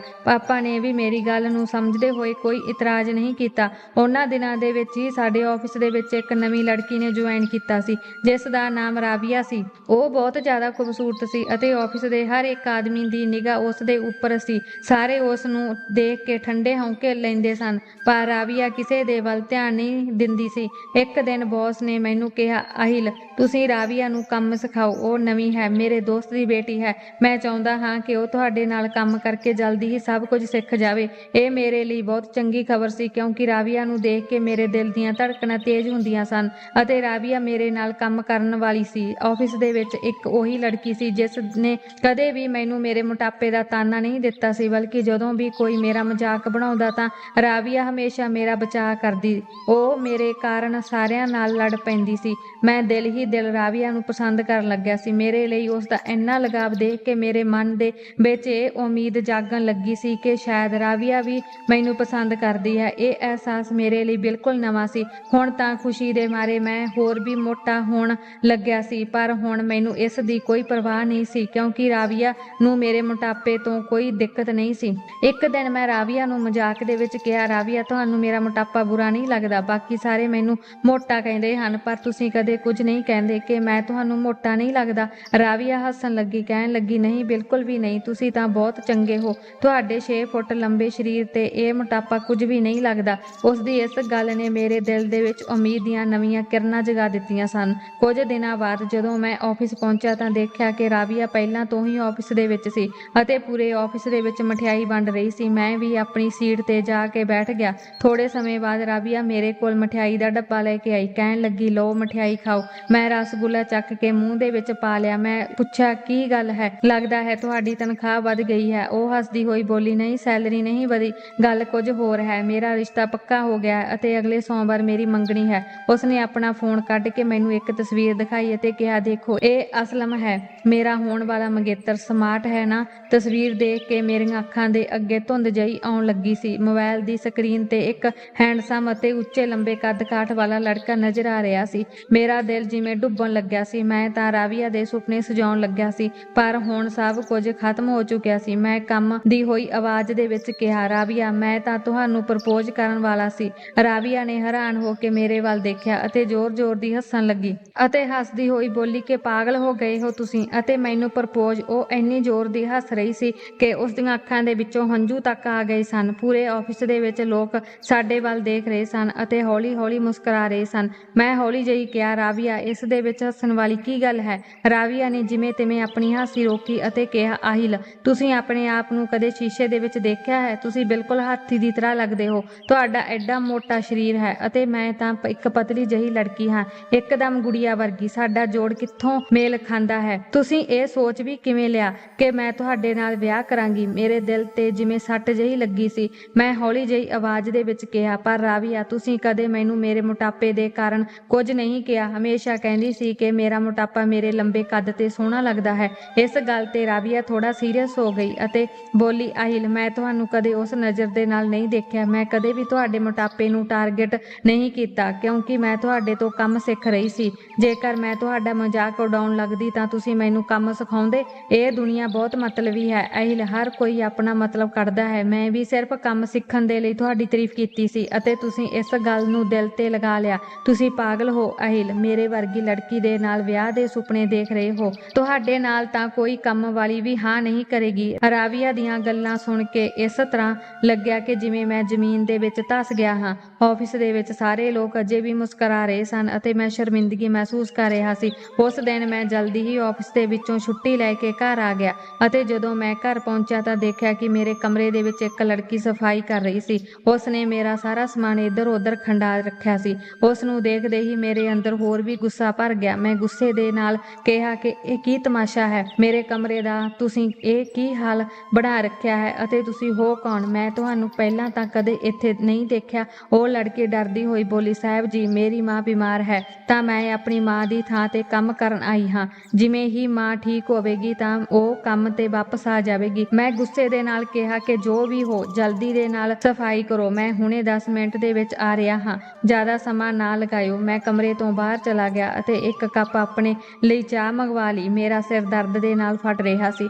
ਰਾਵੀਆ ਦੀਆਂ ਗੱਲਾਂ ਨੇ ਮੇਰੇ ਅੰਦਰ ਤੂਫਾਨ ਮਚਾ ਦਿੱਤਾ ਸੀ। ਮੇਰੀ ਮਾਂ ਧਿਆਨ ਦੇ ਨਾਲ ਮੈਨੂੰ ਦੇਖ ਰਹੀ ਸੀ। ਕਹਿਣ ਲੱਗੀ, আহিਲ, ਕੀ ਗੱਲ ਹੈ? ਅੱਜ ਤੁਸੀਂ ਆਫਿਸ ਤੋਂ ਜਲਦੀ ਘਰ ਵਾਪਸ ਆ ਗਏ ਅਤੇ ਕੁਝ ਪਰੇਸ਼ਾਨ ਵੀ ਲੱਗ ਰਹੇ ਹੋ। ਮੈਂ ਹੌਲੀ ਜਿਹੀ ਆਪਣੀ ਮਾਂ ਦੀ ਗੋਦੀ ਦੇ ਵਿੱਚ ਸਿਰ ਰੱਖ ਦਿੱਤਾ। ਮੈਂ ਕਿਹਾ, ਮੈਂ ਵਿਆਹ ਕਰਨਾ ਹੈ। ਮੇਰੇ ਵਾਲਾਂ ਦੇ ਵਿੱਚ ਉਂਗਲੀਆਂ ਫੇਰਦੀ ਹੋਈ ਮੇਰੀ ਮਾਂ ਦੇ ਹੱਥ ਰੁਕ ਗਏ ਸਨ। ਉਹ ਥੋੜਾ ਹੈਰਾਨੀ ਦੇ ਨਾਲ ਬੋਲੀ, ਕੀ ਹੋਇਆ ਬੇਟੇ? আহিਲ, ਤੁਸੀਂ ਠੀਕ ਹੋ ਨਾ? ਮੈਂ ਸਿੱਧਾ ਹੋ ਕੇ ਬੈਠ ਗਿਆ। ਮੈਂ ਕਿਹਾ, ਮਾਂ, ਮੈਂ 8 ਦਿਨਾਂ ਦੇ ਅੰਦਰ ਵਿਆਹ ਕਰਨਾ ਹੈ। ਮਾਂ ਨੇ ਹੈਰਾਨੀ ਦੇ ਨਾਲ ਕਿਹਾ, আহিਲ, ਪਿਛਲੇ 2 ਸਾਲਾਂ ਤੋਂ ਤਾਂ ਸਾਨੂੰ ਕੋਈ ਰਿਸ਼ਤਾ ਨਹੀਂ ਮਿਲਿਆ, ਤਾਂ ਫਿਰ ਇੰਨੀ ਜਲਦੀ ਰਿਸ਼ਤਾ ਕਿੱਥੋਂ ਮਿਲੇਗਾ? ਕਿਸੇ ਗਰੀਬ ਘਰ ਦੀ ਲੜਕੀ ਦਾ ਤਾਂ ਰਿਸ਼ਤਾ ਮਿਲ ਸਕਦਾ ਹੈ, ਪਰ আহিਲ, ਅਸੀਂ ਆਪਣੇ ਘਰ ਦਾ ਸਟੇਟਸ ਵੀ ਬਣਾ ਕੇ ਰੱਖਣਾ ਹੈ। ਸਾਡੀ ਸਮਾਜ ਦੇ ਵਿੱਚ ਇੱਕ ਪਹਿਚਾਣ ਹੈ ਅਤੇ ਅਸੀਂ ਐਵੇਂ ਹੀ ਕਿਸੇ ਗਰੀਬ ਘਰ ਦੀ ਲੜਕੀ ਨੂੰ ਆਪਣੇ ਘਰ ਦੀ ਬਹੂ ਨਹੀਂ ਬਣਾ ਸਕਦੇ। ਮੈਂ ਥੋੜੇ ਗੁੱਸੇ ਦੇ ਨਾਲ ਕਿਹਾ, ਮਾਂ, ਮੈਂ ਕੁਝ ਨਹੀਂ ਸੁਣਨਾ। ਇੰਨੇ ਦੇ ਵਿੱਚ ਮੇਰੇ ਲਈ ਚਾਹ ਆ ਚੁੱਕੀ ਸੀ। ਮੈਂ ਚਾਹ ਦਾ ਕੱਪ ਲੈ ਕੇ ਛੱਤ ਤੇ ਚਲਾ ਗਿਆ। ਖੁੱਲੇ ਅਸਮਾਨ ਨੂੰ ਦੇਖਦੇ ਹੋਏ ਮੈਂ ਚਾਹ ਪੀਣ ਲੱਗਿਆ। ਰਾਵੀਆ ਦੀਆਂ ਗੱਲਾਂ ਨੇ ਮੇਰੇ ਦਿਲ ਨੂੰ ਚੀਰ ਕੇ ਰੱਖ ਦਿੱਤਾ ਸੀ। ਮੈਂ ਤਾਂ ਰਾਵੀਆ ਦੇ ਨਾਲ ਆਪਣੀ ਜ਼ਿੰਦਗੀ ਦੇ ਕਿੰਨੇ ਹੀ ਸੁਪਨੇ ਬੁਣ ਚੁੱਕਿਆ ਸੀ, ਪਰ ਉਸਨੇ ਇੱਕ ਝਟਕੇ ਦੇ ਵਿੱਚ ਹੀ ਉਹਨਾਂ ਸਾਰਿਆਂ ਸੁਪਨਿਆਂ ਨੂੰ ਤੋੜ ਦਿੱਤਾ ਸੀ। ਥੋੜੇ ਸਮੇਂ ਬਾਅਦ ਜਦੋਂ ਹੇਠਾਂ ਮੈਂ ਆਪਣੇ ਕਮਰੇ ਦੇ ਵਿੱਚ ਆਇਆ ਤਾਂ ਦੇਖਿਆ ਪੂਰਾ ਕਮਰਾ ਸਾਫ਼ ਸੁਥਰਾ ਸੀ। ਹੁਣ ਆਫਿਸ ਦੇ ਵਿੱਚ ਵੀ ਮੇਰਾ ਮਨ ਨਹੀਂ ਲੱਗਦਾ ਸੀ। ਰਾਵੀਆ ਅਜੇ ਵੀ ਮੇਰੇ ਨਾਲ ਕੰਮ ਕਰਦੀ ਸੀ, ਪਰ ਹੁਣ ਪਹਿਲਾਂ ਦੀ ਤਰ੍ਹਾਂ ਕੁਝ ਵੀ ਨਹੀਂ ਰਿਹਾ ਸੀ। ਉਸ ਦੀ ਮੰਗਣੀ ਵਾਲੇ ਦਿਨ ਮੈਂ ਅੰਦਰੋਂ ਪੂਰੀ ਤਰ੍ਹਾਂ ਟੁੱਟ ਚੁੱਕਿਆ ਸੀ। ਘਰ ਆ ਕੇ ਮੈਂ ਸਿੱਧਾ ਆਪਣੇ ਕਮਰੇ ਦੇ ਵਿੱਚ ਚਲਾ ਗਿਆ ਅਤੇ ਆਪਣੇ ਆਪ ਨੂੰ ਸੰਭਾਲਣ ਦੀ ਕੋਸ਼ਿਸ਼ ਕਰਨ ਲੱਗਿਆ, ਪਰ ਜਦੋਂ ਆਪਣੇ ਆਪ ਤੇ ਮੇਰਾ ਕਾਬੂ ਨਹੀਂ ਰਿਹਾ ਤਾਂ ਮੈਂ ਆਪਣੇ ਮੂੰਹ ਨੂੰ ਹੱਥਾਂ ਦੇ ਵਿੱਚ ਲੁਕੋ ਕੇ ਰੋਣ ਲੱਗਿਆ। ਉਸ ਸਮੇਂ ਹੀ ਮੈਨੂੰ ਲੱਗਿਆ ਕਿ ਕੋਈ ਕਮਰੇ ਦੇ ਵਿੱਚ ਦਾਖਲ ਹੋਇਆ ਹੈ। ਮੈਂ ਸਿਰ ਚੱਕ ਕੇ ਦੇਖਿਆ ਤਾਂ ਉਹੀ ਕੰਮ ਵਾਲੀ ਲੜਕੀ ਸਾਹਮਣੇ ਖੜੀ ਸੀ। ਗੁੱਸੇ ਦੇ ਵਿੱਚ ਮੈਂ ਉਸ ਨੂੰ ਕਿਹਾ ਕਿ ਤਮੀਜ਼ ਨਹੀਂ ਹੈ ਤੁਹਾਨੂੰ, ਜਦੋਂ ਦੇਖੋ ਮੂੰਹ ਚੱਕ ਕੇ ਮੇਰੇ ਕਮਰੇ ਦੇ ਵਿੱਚ ਆ ਜਾਂਦੀ ਹੋ। ਉਹ ਥੋੜੀ ਭੋਲੀ ਸੀ, ਦੁਨੀਆ ਦੇ ਦੁੱਖਾਂ ਤੋਂ ਬੇਫਿਕਰ, ਹਰ ਇੱਕ ਗੱਲ ਤੇ ਹੱਸਦੀ ਮੁਸਕਰਾਉਂਦੀ ਰਹਿੰਦੀ, ਬੱਚਿਆਂ ਦੇ ਨਾਲ ਸ਼ਰਾਰਤਾਂ ਕਰਦੀ, ਮਾਂ ਤੋਂ ਡਰਦੀ ਸੀ। ਪਰ ਜਿਵੇਂ ਹੀ ਮਾਂ ਦੀ ਨਜ਼ਰ ਉਸ ਤੋਂ ਹਟਦੀ ਉਹ ਫਿਰ ਤੋਂ ਆਪਣੀ ਮौज ਮਸਤੀ ਦੇ ਵਿੱਚ ਲੱਗ ਜਾਂਦੀ ਸੀ। ਮਾਂ ਉਸ ਨੂੰ ਝਿੜਕਦੀ ਵੀ ਸੀ, ਪਰ ਫਿਰ ਵੀ ਉਹ ਕਿਸੇ ਗੱਲ ਦੀ ਫਿਕਰ ਨਹੀਂ ਕਰਦੀ ਸੀ। ਮੇਰੀ ਝਿੜਕ ਦਾ ਵੀ ਉਸ ਤੇ ਕੋਈ ਅਸਰ ਨਹੀਂ ਹੋਇਆ ਸੀ, ਬਲਕਿ ਉਸਨੇ ਆਪਣੀਆਂ ਵੱਡੀਆਂ ਅੱਖਾਂ ਨੂੰ ਹੈਰਾਨੀ ਦੇ ਨਾਲ ਹੋਰ ਵੀ ਵੱਡਾ ਕਰਦੇ ਹੋਏ ਕਿਹਾ, ਸਾਹਿਬ ਜੀ, ਤੁਸੀਂ ਤੁਸੀਂ ਰੋ ਰਹੇ ਸੀ। ਇੰਨੇ ਵੱਡੇ ਹੋ ਕੇ ਤੁਸੀਂ ਰੋਂਦੇ ਹੋ, ਮੈਨੂੰ ਤਾਂ ਯਕੀਨ ਹੀ ਨਹੀਂ ਹੋ ਰਿਹਾ। ਮੈਂ ਗੁੱਸੇ ਦੇ ਵਿੱਚ ਕਿਹਾ, ਕਿਉਂ? ਮੈਂ ਕਿਉਂ ਨਹੀਂ ਰੋ ਸਕਦਾ? ਮੇਰਾ ਦਿਲ ਨਹੀਂ ਹੈ, ਮੇਰਾ ਦਿਲ ਨਹੀਂ ਦੁਖਦਾ। ਉਹ ਮੁਸਕਰਾ ਕੇ ਬੋਲੀ, ਤੁਹਾਡਾ ਦਿਲ ਕਿਸੇ ਨੇ ਦਿਖਾਇਆ ਸਾਹਿਬ ਜੀ? ਮੈਂ ਕਿਹਾ, ਇੱਕ ਲੜਕੀ ਨੇ। ਉਹ ਆਪਣੀ ਠੋਡੀ ਤੇ ਹੱਥ ਰੱਖਦੀ ਹੋਈ ਬੋਲੀ, ਲੜਕੀ ਦਾ ਮਾਮਲਾ ਹੈ। ਮੈਂ ਕਿਹਾ, ਉਸਨੇ ਮੇਰੇ ਪਿਆਰ ਨੂੰ ਠੁਕਰਾ ਦਿੱਤਾ ਕਿਉਂਕਿ ਮੈਂ ਬਹੁਤ ਮੋਟਾ ਹਾਂ। ਮੈਂ ਬਿਨਾਂ ਸੋਚੇ ਸਮਝੇ ਆਪਣੇ ਦਿਲ ਦਾ ਦੁੱਖ ਇਸ ਲੜਕੀ ਦੇ ਨਾਲ ਸਾਂਝਾ ਕਰ ਰਿਹਾ ਸੀ। ਉਸਨੇ ਕਿਹਾ, ਸਾਹਿਬ ਜੀ ਤੁਸੀਂ ਕਿੱਥੇ ਮੋਟੇ ਹੋ, ਕਿੰਨੇ ਖੂਬਸੂਰਤ ਤਾਂ ਹੋ ਤੁਸੀਂ, ਤੁਹਾਨੂੰ ਕੋਈ ਲੜਕੀ ਕਿਵੇਂ ਮਨਾ ਕਰ ਸਕਦੀ ਹੈ? ਤੇ ਇਹ ਮੋਟਾਪਾ ਨਹੀਂ ਹੈ, ਇਹ ਤਾਂ ਤੁਹਾਡੇ ਚੰਗੇ ਖਾਂਦੇ ਪੀਂਦੇ ਘਰ ਦੀ ਨਿਸ਼ਾਨੀ ਹੈ। ਬਹੁਤ ਕਿਸਮਤ ਵਾਲੀ ਹੋਵੇਗੀ ਉਹ ਲੜਕੀ ਜੋ ਤੁਹਾਡੀ ਜ਼ਿੰਦਗੀ ਦੇ ਵਿੱਚ ਸ਼ਾਮਿਲ ਹੋਵੇਗੀ। ਮੈਂ ਉਦਾਸੀ ਦੇ ਨਾਲ ਕਿਹਾ, ਪਰ ਉਹ ਤਾਂ ਕਹਿੰਦੀ ਹੈ ਕਿ ਕੋਈ ਵੀ ਮੇਰੇ ਨਾਲ ਵਿਆਹ ਨਹੀਂ ਕਰੇਗਾ। ਇਹ ਸੁਣ ਕੇ ਉਹ ਲੜਕੀ ਥੋੜੇ ਸਮੇਂ ਤੱਕ ਚੁੱਪ ਰਹੀ, ਫਿਰ ਹੱਸਦੀ ਹੋਈ ਬੋਲੀ, ਸਾਹਿਬ ਜੀ ਉਹ ਲੜਕੀ ਤਾਂ ਬਿਲਕੁਲ ਪਾਗਲ ਹੈ, ਤੁਹਾਡੇ ਨਾਲ ਵਿਆਹ ਕਰਕੇ ਤਾਂ ਕਿਸੇ ਦੀ ਵੀ ਕਿਸਮਤ ਖੁੱਲ ਜਾਵੇਗੀ। ਅਤੇ ਅਚਾਨਕ ਮੈਂ ਉਸ ਲੜਕੀ ਦੇ ਵੱਲ ਧਿਆਨ ਦੇ ਨਾਲ ਦੇਖਿਆ। ਇਸ ਤੋਂ ਪਹਿਲਾਂ ਮੈਂ ਕਦੇ ਉਸ ਲੜਕੀ ਨੂੰ ਇੰਨਾ ਧਿਆਨ ਦੇ ਨਾਲ ਨਹੀਂ ਦੇਖਿਆ ਸੀ। ਉਹ ਬਹੁਤ ਖੂਬਸੂਰਤ ਸੀ, ਪਤਲੀ ਜਿਹੀ, ਉਸ ਦੀਆਂ ਵੱਡੀਆਂ ਵੱਡੀਆਂ ਅੱਖਾਂ, ਉਸ ਦੀਆਂ ਗੁਲਾਬੀ ਗੱਲਾਂ, ਉਹ ਬਹੁਤ ਸੁੰਦਰ ਸੀ। ਉਸ ਦੇ ਭੋਲੇਪਨ ਨੇ ਮੇਰੇ ਅੰਦਰ ਕੁਝ ਅਜਿਹਾ ਜਗਾ ਦਿੱਤਾ ਜਿਸ ਨੂੰ ਮੈਂ ਖੁਦ ਵੀ ਸਮਝ ਨਹੀਂ ਸਕਦਾ ਸੀ। ਮੈਂ ਆਪਣੀਆਂ ਨਜ਼ਰਾਂ ਰਵੀਨਾ ਦੇ ਉੱਪਰੋਂ ਹਟਾਈਆਂ। ਅੱਜ ਰਾਵੀਆ ਦੀ ਮੰਗਣੀ ਸੀ ਅਤੇ ਉਹ ਜਿਸ ਤਰ੍ਹਾਂ ਆਪਣੇ ਮੰਗੇਤਰ ਦੇ ਨਾਲ ਚਿਪਕ ਰਹੀ ਸੀ, ਮੰਨੋ ਮੈਨੂੰ ਮਚਾਉਣ ਦੀ ਕੋਸ਼ਿਸ਼ ਕਰ ਰਹੀ ਸੀ। ਮੇਰੇ ਦਿਲ ਦੇ ਵਿੱਚ ਅੱਗ ਲੱਗ ਗਈ ਸੀ, ਮੇਰਾ ਗੁੱਸਾ 7ਵੇਂ ਸਮਾਨ ਤੇ ਪਹੁੰਚ ਗਿਆ ਸੀ। ਅਚਾਨਕ ਮੈਂ ਆਪਣੇ ਕੋਲ ਖੜੀ ਉਸ ਲੜਕੀ ਰਵੀਨਾ ਦਾ ਹੱਥ ਫੜ ਲਿਆ। ਮੈਂ ਕਿਹਾ, ਰਵੀਨਾ ਤੁਹਾਨੂੰ ਕੀ ਲੱਗਦਾ ਹੈ ਕਿ ਮੇਰੇ ਨਾਲ ਕੋਈ ਵੀ ਲੜਕੀ ਵਿਆਹ ਕਰੇਗੀ? ਮੈਂ ਸਿੱਧਾ ਉਸ ਨੂੰ ਪੁੱਛਿਆ ਸੀ। ਉਹ ਥੋੜਾ ਹੈਰਾਨੀ ਦੇ ਨਾਲ ਬੋਲੀ, ਸਾਹਿਬ ਜੀ ਤੁਸੀਂ ਬਹੁਤ ਚੰਗੇ ਹੋ, ਕੋਈ ਵੀ ਲੜਕੀ ਤੁਹਾਡੇ ਨਾਲ ਵਿਆਹ ਕਰਨਾ ਚਾਹੇਗੀ। ਮੈਂ ਉਸ ਨੂੰ ਧਿਆਨ ਦੇ ਨਾਲ ਦੇਖਿਆ। ਮੈਂ ਕਿਹਾ, ਚੰਗਾ ਹੈ, ਤੁਸੀਂ ਮੇਰੇ ਨਾਲ ਵਿਆਹ ਕਰ ਲਓਗੇ? ਇਹ ਸੁਣ ਕੇ ਉਸ ਦੀਆਂ ਵੱਡੀਆਂ ਵੱਡੀਆਂ ਅੱਖਾਂ ਹੈਰਾਨੀ ਦੇ ਨਾਲ ਖੁੱਲੀਆਂ ਦੀਆਂ ਖੁੱਲੀਆਂ ਰਹਿ ਗਈਆਂ। ਉਸਨੇ ਆਪਣਾ ਹੱਥ ਜਲਦੀ ਦੇ ਨਾਲ ਮੇਰੇ ਹੱਥਾਂ ਦੇ ਵਿੱਚੋਂ ਖਿੱਚਿਆ ਸੀ ਅਤੇ ਫਿਰ ਜ਼ੋਰ ਦੀ ਉੱਚੀ ਉੱਚੀ ਹੱਸ ਪਈ। ਉਸ ਦੀ ਹਾਸੀ ਬਹੁਤ ਜ਼ਿਆਦਾ ਪਿਆਰੀ ਸੀ। ਹੱਸਦੀ ਹੋਈ ਬੋਲੀ, ਹਾਂ ਸਾਹਿਬ ਜੀ ਮੈਂ ਤੁਹਾਡੇ ਨਾਲ ਵਿਆਹ ਕਰ ਲਵਾਂਗੀ। ਇਹ ਕਹਿ ਕੇ ਉਹ ਸ਼ਰਮਾ ਕੇ ਕਮਰੇ ਦੇ ਵਿੱਚ ਭੱਜ ਗਈ ਸੀ। ਉਸ ਦੀ ਹਾਸੀ ਮੇਰੇ ਦਿਲ ਨੂੰ ਸਕੂਨ ਦੇ ਰਹੀ ਸੀ। ਹੁਣ ਮੈਂ ਰਾਵੀਆ ਨੂੰ ਦਿਖਾਉਣਾ ਚਾਹੁੰਦਾ ਸੀ ਕਿ ਮੈਂ ਇੱਕ ਖੂਬਸੂਰਤ ਅਤੇ ਨਾਜ਼ੁਕ ਲੜਕੀ ਦੇ ਨਾਲ ਵਿਆਹ ਕਰ ਸਕਦਾ ਹਾਂ ਅਤੇ ਮੇਰੀ ਜ਼ਿੰਦਗੀ ਦੇ ਵਿੱਚ ਵੀ ਕੋਈ ਖੂਬਸੂਰਤ ਲੜਕੀ ਆ ਸਕਦੀ ਹੈ। ਮੈਂ ਮਾਂ ਨੂੰ ਸਾਫ਼ ਕਹਿ ਦਿੱਤਾ ਕਿ ਮਾਂ ਮੈਂ ਰਵੀਨਾ ਦੇ ਨਾਲ ਵਿਆਹ ਕਰਾਂਗਾ। ਮੇਰੀ ਮਾਂ ਇਹ ਸੁਣਦੇ ਹੀ ਸੋਫੇ ਤੇ ਡਿੱਗ ਪਈ, ਜਦੋਂ ਕਿ ਮੇਰੀ ਭੈਣ ਰੂਹੀ ਮੈਨੂੰ ਹੈਰਾਨੀ ਦੇ ਨਾਲ ਦੇਖ ਰਹੀ ਸੀ। ਭਰਾ ਜੀ ਤੁਸੀਂ ਠੀਕ ਤਾਂ ਹੋ? ਕਿਤੇ ਤੁਹਾਡੇ ਸਿਰ ਤੇ ਸੱਟ ਤਾਂ ਨਹੀਂ ਲੱਗੀ? ਮੈਂ ਕਿਹਾ, ਰੂਹੀ ਮੈਂ ਬਿਲਕੁਲ ਠੀਕ ਹਾਂ, ਮੈਂ ਰਵੀਨਾ ਦੇ ਨਾਲ ਵਿਆਹ ਕਰਾਂਗਾ ਅਤੇ ਉਹ ਵੀ 3 ਦਿਨਾਂ ਦੇ ਅੰਦਰ ਅੰਦਰ। ਮੇਰੀ ਮਾਂ ਘਬਰਾਉਂਦੀ ਹੋਈ ਬੋਲੀ, আহিਲ ਹੋਸ਼ ਦੇ ਵਿੱਚ ਆਓ, ਉਹ ਸਾਡੀ ਕੰਮ ਵਾਲੀ ਦੀ ਬੇਟੀ ਹੈ ਅਤੇ ਤੁਸੀਂ ਉਸ ਦੇ ਨਾਲ ਵਿਆਹ ਕਰੋਗੇ? ਕੀ ਤੁਹਾਡਾ ਸਟੇਟਸ ਇੰਨਾ ਡਿੱਗ ਪਿਆ ਹੈ? ਮੈਂ ਜਲਦੀ ਨਾਲ ਜਵਾਬ ਦਿੱਤਾ, ਮਾਂ ਅਮੀਰੀ ਗਰੀਬੀ ਦੇ ਨਾਲ ਕੋਈ ਫਰਕ ਨਹੀਂ ਪੈਂਦਾ। ਹੁਣ ਤੱਕ ਮੇਰੇ ਸਟੇਟਸ ਦੇ ਜਿੰਨੇ ਵੀ ਰਿਸ਼ਤੇ ਆਏ ਸਾਰਿਆਂ ਨੇ ਮੈਨੂੰ ਮਨਾ ਹੀ ਕੀਤਾ ਹੈ ਅਤੇ ਰਵੀਨਾ ਦੇ ਵਿੱਚ ਕੀ ਕਮੀ ਹੈ? ਉਹ ਕਿੰਨੀ ਖੂਬਸੂਰਤ ਅਤੇ ਪਿਆਰੀ ਲੜਕੀ ਹੈ। ਮਾਂ ਗੁੱਸੇ ਦੇ ਵਿੱਚ ਬੋਲੀ, আহিਲ ਖੂਬਸੂਰਤੀ ਹੀ ਸਭ ਕੁਝ ਨਹੀਂ ਹੁੰਦੀ, ਉਸ ਨੂੰ ਸਾਡੇ ਤੌਰ ਤਰੀਕਿਆਂ ਦਾ ਕੁਝ ਵੀ ਪਤਾ ਨਹੀਂ ਹੈ। ਉਹ ਸਮਾਜ ਦੇ ਵਿੱਚ ਕਿਵੇਂ ਆਪਣੇ ਆਪ ਨੂੰ ਢਾਲ ਸਕੇਗੀ? ਮੈਂ ਜਵਾਬ ਦਿੱਤਾ, ਮਾਂ ਮੈਂ ਉਸ ਨੂੰ ਸਭ ਕੁਝ ਸਿਖਾ ਦਿਆਂਗਾ, ਬਸ ਤੁਸੀਂ ਰਿਸ਼ਤੇ ਦੀ ਗੱਲ ਕਰੋ। ਨਹੀਂ ਤਾਂ ਮੈਂ ਖੁਦ ਰਵੀਨਾ ਦੀ ਮਾਂ ਦੇ ਨਾਲ ਗੱਲ ਕਰ ਲਵਾਂਗਾ ਅਤੇ ਰਵੀਨਾ ਨੂੰ ਆਪਣੇ ਘਰ ਲੈ ਆਵਾਂਗਾ। ਮੇਰੀ ਮਾਂ ਨੇ ਆਪਣਾ ਮੱਥਾ ਫੜ ਲਿਆ, ਪਰ ਮੇਰੇ ਪਾਪਾ ਨੂੰ ਮੇਰੇ ਫੈਸਲੇ ਤੋਂ ਕੋਈ ਇਤਰਾਜ਼ ਨਹੀਂ ਸੀ। ਮੇਰੀ ਮਾਂ ਤੇ ਮੇਰੀ ਭੈਣ ਨੇ ਵੀ ਹਾਰ ਮੰਨ ਲਈ ਅਤੇ ਇਸ ਤਰ੍ਹਾਂ ਮੇਰਾ ਰਿਸ਼ਤੇ ਦੀ ਗੱਲ ਰਵੀਨਾ ਦੀ ਮਾਂ ਦੇ ਨਾਲ ਕੀਤੀ ਗਈ। ਰਵੀਨਾ ਦੀ ਮਾਂ ਤਾਂ ਕੁਝ ਸਮੇਂ ਦੇ ਲਈ ਹੈਰਾਨ ਹੋ ਗਈ ਸੀ। ਉਹ ਲੋਕ ਬਹੁਤ ਗਰੀਬ ਸਨ। ਰਵੀਨਾ ਦੀਆਂ 3 ਛੋਟੀਆਂ ਭੈਣਾਂ ਹੋਰ ਸਨ। ਉਸ ਦੇ ਪਾਪਾ ਅਪਾਹਿਜ ਸਨ, ਇਸ ਕਰਕੇ ਘਰ ਦਾ ਸਾਰਾ ਬੋਝ ਉਸ ਦੀ ਮਾਂ ਤੇ ਸੀ। ਵਿਆਹ ਤੋਂ ਪਹਿਲਾਂ ਮੈਂ ਰਵੀਨਾ ਦੀ ਮਾਂ ਨੂੰ 10 ਲੱਖ ਰੁਪਏ ਦੇ ਦਿੱਤੇ ਸਨ ਅਤੇ ਉਸ ਦੇ ਪਾਪਾ ਦੀ ਕੱਪੜੇ ਦੀ ਦੁਕਾਨ ਖੋਲ੍ਹਣ ਦੇ ਵਿੱਚ ਮਦਦ ਕੀਤੀ ਸੀ। ਹੁਣ ਉਹ ਵੀ ਬੈਠ ਕੇ ਕੰਮ ਕਰਨ ਲੱਗੇ ਸਨ। ਮੈਂ ਰਵੀਨਾ ਦੀ ਮਾਂ ਨੂੰ ਸਾਫ਼ ਕਹਿ ਦਿੱਤਾ ਕਿ ਹੁਣ ਉਹ ਦੂਜਿਆਂ ਦੇ ਘਰਾਂ ਦੇ ਵਿੱਚ ਜਾ ਕੇ ਕੰਮ ਨਹੀਂ ਕਰੇਗੀ। ਮੇਰਾ ਮਕਸਦ ਰਵੀਨਾ ਨੂੰ ਖਰੀਦਣਾ ਨਹੀਂ ਸੀ, ਬਲਕਿ ਉਹਨਾਂ ਦੇ ਹਾਲਾਤਾਂ ਨੂੰ ਥੋੜਾ ਚੰਗਾ ਕਰਨਾ ਸੀ ਤਾਂ ਕਿ ਉਹਨਾਂ ਨੂੰ ਦੂਜੇ ਦੇ ਘਰਾਂ ਦੇ ਵਿੱਚ ਜਾ ਕੇ ਕੰਮ ਨਾ ਕਰਨਾ ਪਵੇ ਅਤੇ ਮੇਰੀ ਬਦਨਾਮੀ ਨਾ ਹੋਵੇ। ਚੌਥੇ ਦਿਨ ਹੀ ਰਵੀਨਾ ਮੇਰੀ ਦੁਲਹਨ ਬਣ ਗਈ ਸੀ। ਉਹ ਬਹੁਤ ਜ਼ਿਆਦਾ ਖੂਬਸੂਰਤ ਲੱਗ ਰਹੀ ਸੀ ਅਤੇ ਦੁਲਹਨ ਦੇ ਰੂਪ ਦੇ ਵਿੱਚ ਉਸ ਦੀ ਸੁੰਦਰਤਾ ਹੋਰ ਵੀ ਜ਼ਿਆਦਾ ਨਿਖਰ ਗਈ ਸੀ। ਮੇਰੀ ਮਾਂ ਅਤੇ ਭੈਣਾਂ ਵੀ ਉਸ ਨੂੰ ਦੇਖਦੀਆਂ ਰਹਿ ਗਈਆਂ ਅਤੇ ਮੇਰੇ ਦਿਲ ਨੂੰ ਜਿਵੇਂ ਇੱਕ ਅਜੀਬ ਜਿਹਾ ਸਕੂਨ ਮਿਲ ਗਿਆ ਸੀ। ਹੁਣ ਮੈਂ ਰਾਵੀਆ ਨੂੰ ਦਿਖਾਉਣਾ ਚਾਹੁੰਦਾ ਸੀ ਕਿ ਮੇਰਾ ਵੀ ਵਿਆਹ ਹੋ ਗਿਆ ਹੈ ਅਤੇ ਮੇਰੀ ਪਤਨੀ ਉਸ ਤੋਂ ਕਿਤੇ ਜ਼ਿਆਦਾ ਖੂਬਸੂਰਤ ਹੈ।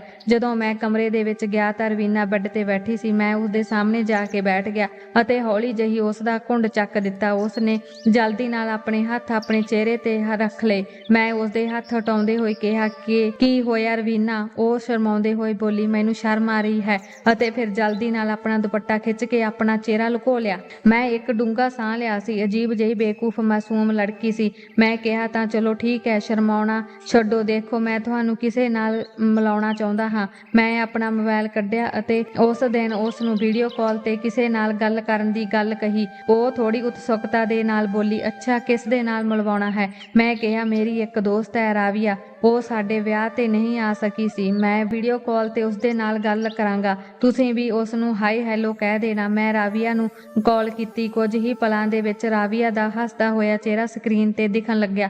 ਰਾਵੀਆ, ਕਿਵੇਂ ਹੋ? ਤਾਂ ਰਾਵੀਆ ਹੱਸਦੀ ਹੋਈ ਬੋਲੀ, ਠੀਕ ਹਾਂ, ਪਰ ਆਫਿਸ ਦੇ ਵਿੱਚੋਂ ਮੈਨੂੰ ਪਤਾ ਲੱਗਿਆ ਹੈ ਕਿ ਤੁਸੀਂ ਵਿਆਹ ਕਰ ਲਿਆ ਹੈ। ਉਹ ਵੀ ਇੰਨੀ ਜਲਦੀ? ਹਾਂ ਬਈ, ਹਰ ਕਿਸੇ ਦੇ ਲਈ ਇਸ ਦੁਨੀਆ ਦੇ ਵਿੱਚ ਕੋਈ ਨਾ ਕੋਈ ਤਾਂ ਹੁੰਦਾ ਹੀ ਹੈ, ਜਿਵੇਂ ਤੁਹਾਡੇ ਲਈ। ਵੈਸੇ ਤੁਹਾਡੀ ਪਤਨੀ ਵੀ ਤੁਹਾਡੇ ਤਰ੍ਹਾਂ ਮੋਟੀ ਹੀ ਹੋਵੇਗੀ। ਉਹ ਇਹ ਕਹਿ ਕੇ ਜ਼ੋਰ-ਜ਼ੋਰ ਦੀ ਹੱਸਣ ਲੱਗੀ। ਮੈਂ ਕਿਹਾ, ਹਾਂ, ਮੇਰੀ ਪਤਨੀ ਮੇਰੇ ਬਰਾਬਰ ਹੀ ਬੈਠੀ ਹੈ, ਤੁਸੀਂ ਖੁਦ ਦੇਖ ਲਓ। ਇਹ ਕਹਿੰਦੇ ਹੋਏ ਮੈਂ ਫੋਨ ਦਾ ਕੈਮਰਾ ਰਵੀਨਾ ਦੇ ਵੱਲ ਘੁਮਾ ਦਿੱਤਾ। ਰਵੀਨਾ ਨੂੰ ਦੇਖ ਕੇ ਰਾਵੀ ਇੱਕ ਪਲ ਦੇ ਲਈ ਚੁੱਪ ਹੋ ਗਈ, ਫਿਰ ਬੋਲੀ, আহিਲ, ਤੁਹਾਡੀ ਪਤਨੀ ਤਾਂ? ਮੈਂ ਉਸ ਦੀ ਗੱਲ ਨੂੰ ਵਿੱਚੋਂ ਹੀ ਕੱਟਦੇ ਹੋਏ ਕਿਹਾ ਕਿ ਹਾਂ, ਮੇਰੀ ਪਤਨੀ ਤਾਂ ਪਤਲੀ ਜਿਹੀ ਅਤੇ ਬਹੁਤ ਨਾਜ਼ੁਕ ਹੈ, ਖੂਬਸੂਰਤੀ ਦੇ ਵਿੱਚ ਵੀ ਕਿਸੇ ਨਾਲੋਂ ਘੱਟ ਨਹੀਂ ਹੈ ਅਤੇ ਮੇਰੀ ਤਰ੍ਹਾਂ ਮੋਟੀ ਨਹੀਂ ਹੈ, ਬਲਕਿ ਉਸ ਨੂੰ ਮੇਰੇ ਮੋਟਾਪੇ ਤੋਂ ਵੀ ਕੋਈ ਦਿੱਕਤ ਨਹੀਂ ਹੈ। ਹੈ ਨਾ ਰਵੀਨਾ? ਰਵੀਨਾ ਬੋਲੀ, ਹਾਂ, ਮੈਨੂੰ ਤੁਹਾਡੇ ਮੋਟਾਪੇ ਤੋਂ ਕੋਈ ਦਿੱਕਤ ਨਹੀਂ ਹੈ। ਇਹ ਸੁਣ ਕੇ ਰਾਵੀਆ ਨੇ ਵਿੱਚ ਵਿਚਾਲੇ ਹੀ ਫੋਨ ਕੱਟ ਦਿੱਤਾ ਅਤੇ ਕਹਿਣ ਲੱਗੀ, ਮੈਂ ਬਾਅਦ ਦੇ ਵਿੱਚ ਗੱਲ ਕਰਦੀ ਹਾਂ। ਮੈਂ ਮੋਬਾਈਲ ਨੂੰ ਜੇਬ ਦੇ ਵਿੱਚ ਰੱਖ ਲਿਆ ਤੇ ਰਵੀਨਾ ਨੂੰ ਕਿਹਾ, ਤਾਂ ਠੀਕ ਹੈ ਰਵੀਨਾ,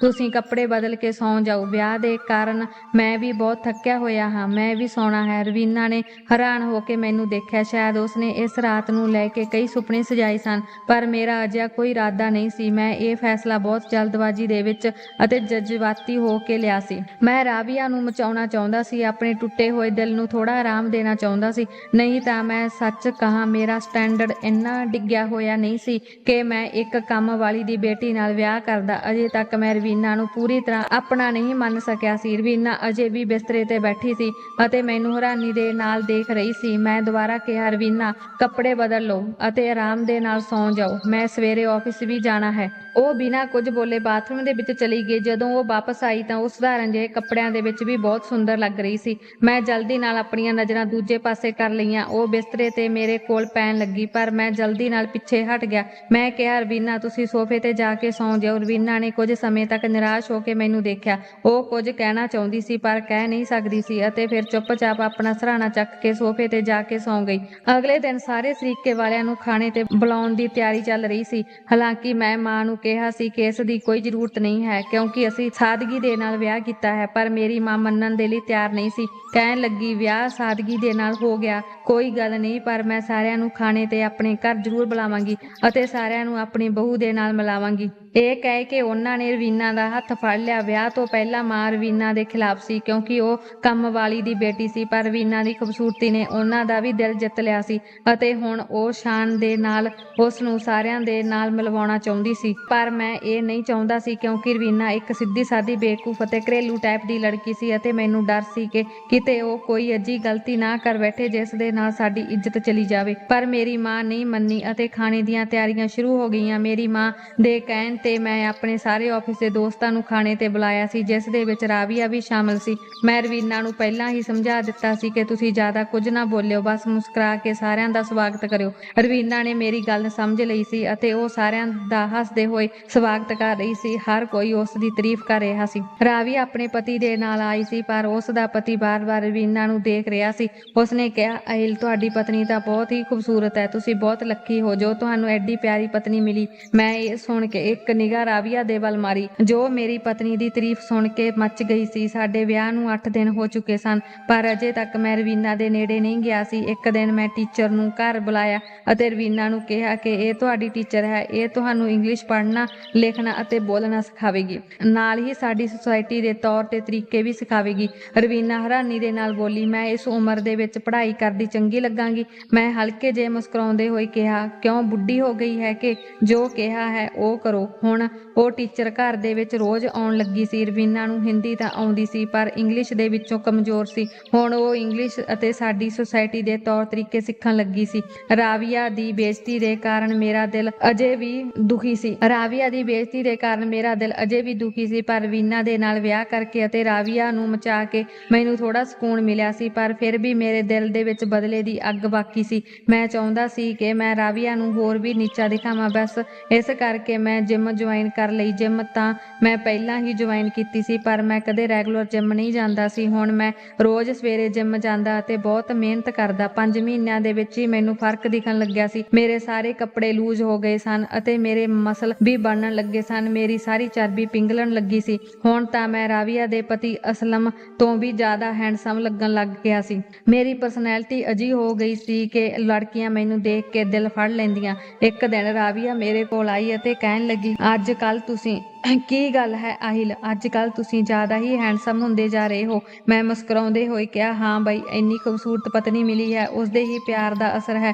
ਮੈਂ ਹਲਕੀ ਹਾਸੀ ਦੇ ਨਾਲ ਕਿਹਾ, ਪਰ ਤੁਹਾਡੇ ਪਤੀ ਦਾ ਪਿਆਰ ਤੁਹਾਨੂੰ ਕੁਝ ਜ਼ਿਆਦਾ ਹੀ ਸੂਟ ਆ ਗਿਆ ਹੈ, ਮੋਟੀ ਹੋ ਰਹੀ ਹੈ ਅੱਜ ਕੱਲ। ਰਾਵੀਆ ਨੇ ਆਪਣੇ ਆਪ ਤੇ ਇੱਕ ਨਿਗਾਹ ਮਾਰੀ, ਕਹਿਣ ਲੱਗੀ, ਹਾਂ ਅੱਜ ਕੱਲ ਮੇਰਾ ਆਪਣੇ ਆਪ ਤੇ ਥੋੜਾ ਧਿਆਨ ਹਟ ਗਿਆ ਹੈ। ਮੈਂ ਕਿਹਾ, ਵੈਸੇ ਤੁਸੀਂ ਇੰਨੇ ਵੀ ਮੋਟੇ ਨਹੀਂ ਹੋ ਕਿ ਬੁਰੀ ਲੱਗੋ। ਇਹ ਹਲਕਾ ਫੁਲਕਾ ਮੋਟਾਪਾ ਤੁਹਾਡੀ ਖੂਬਸੂਰਤੀ ਨੂੰ ਹੋਰ ਵਧਾ ਰਿਹਾ ਹੈ। ਮੇਰੇ ਮੂੰਹੋਂ ਤਾਰੀਫ ਸੁਣ ਕੇ ਉਸਦਾ ਚਿਹਰਾ ਸ਼ਰਮ ਦੇ ਨਾਲ ਲਾਲ ਹੋ ਗਿਆ। ਉਹ ਹੱਸਦੀ ਹੋਈ ਬੋਲੀ, ਸੱਚ? ਮੈਂ ਉਸਦੇ ਵੱਲ ਦੇਖਦੇ ਹੋਏ ਬੋਲਿਆ, ਹਾਂ ਬਿਲਕੁਲ ਸੱਚ। ਸੱਚ ਤਾਂ ਇਹ ਸੀ ਕਿ ਵਾਕਿਆ ਹੀ ਰਾਵੀਆ ਦਾ ਸਰੀਰ ਥੋੜਾ ਭਰ ਗਿਆ ਸੀ, ਪਰ ਉਹ ਅਜੇ ਵੀ ਬਹੁਤ ਖੂਬਸੂਰਤ ਲੱਗ ਰਹੀ ਸੀ। ਉਹ ਸਾਹਮਣੇ ਕੁਰਸੀ ਤੇ ਬੈਠ ਗਈ, ਕਹਿਣ ਲੱਗੀ, আহিਲ, ਮੇਰੀ ਅਸਲਮ ਦੇ ਨਾਲ ਨਹੀਂ ਬਣਦੀ। ਉਹ ਹਰ ਸਮੇਂ ਲੜਾਈ ਝਗੜੇ ਕਰਦਾ ਰਹਿੰਦਾ ਹੈ, ਰਾਤ ਨੂੰ ਲੇਟ ਘਰ ਵਾਪਸ ਆਉਂਦਾ ਹੈ ਅਤੇ ਸਵੇਰੇ ਆਫਿਸ ਦੇ ਲਈ ਨਿਕਲ ਜਾਂਦਾ ਹੈ। ਘਰ ਦੇ ਵਿੱਚ ਖਰਚੇ ਦੇ ਲਈ ਵੀ ਪੈਸੇ ਨਹੀਂ ਦਿੰਦਾ, ਮੈਨੂੰ ਵੀ ਟਾਈਮ ਨਹੀਂ ਦਿੰਦਾ। ਮੈਂ ਆਪਣੀ ਸੈਲਰੀ ਦੇ ਨਾਲ ਹੀ ਗੁਜ਼ਾਰਾ ਕਰਦੀ ਹਾਂ। ਸੋਚ ਰਹੀ ਹਾਂ ਕਿ ਅਸਲਮ ਤੋਂ ਤਲਾਕ ਲੈ ਲਵਾਂ। ਉਸ ਦੀਆਂ ਗੱਲਾਂ ਸੁਣ ਕੇ ਮੈਂ ਹੈਰਾਨ ਹੋ ਗਿਆ। ਮੈਂ ਕਿਹਾ, ਰਿਸ਼ਤੇ ਇੰਨੀ ਆਸਾਨੀ ਦੇ ਨਾਲ ਖਤਮ ਨਹੀਂ ਕੀਤੇ ਜਾਂਦੇ।